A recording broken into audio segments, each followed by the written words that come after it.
Assalomu alaykum aziz mebel kuzatuvchilari. Yana bir zakazlarimizni tayyorlab berdik. Juda ham chiroyli holatda tayyor bo'ldi. Zakazlarimiz 200 kishilik korona fasondan bo'ldi. Tepasida tojlari yo'q. Materiallari juda ham neobычный. Fanerlarga e'tibor qilamiz. Samarezlar umuman ishlatilmagan, orqasiga kilaylab yopishtirib berganmiz. Umuman shoflariga e'tibor qilamiz. Umuman ochiq joylari yo'q. Materiallari xuddi Li9 saloniga o'xshagan orange ranglarda tayyorlab berganmiz. Sifatlari juda ham a'lo.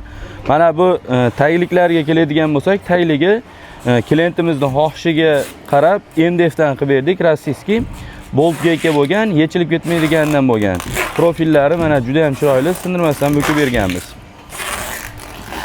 Bu komplektimiz 12 kishilik. To'yxonalarga, keyin arenda biznesi bilan shug'ullanadiganlarga juda ham mos keladi. Narxlari juda ham go'zal narxlarda, sifatlari juda ham zo'r. Mana busi 6 kishilik fasonimiz. 1.76 taxta fanerda bo'lgan. Taxta fanerimiz va chekkalari osti ham, tepasi ham freza surilgan. Laklari juda ham zo'r, gurun to'pga chachib, laklarini chachib berganmiz. 200 kishilik.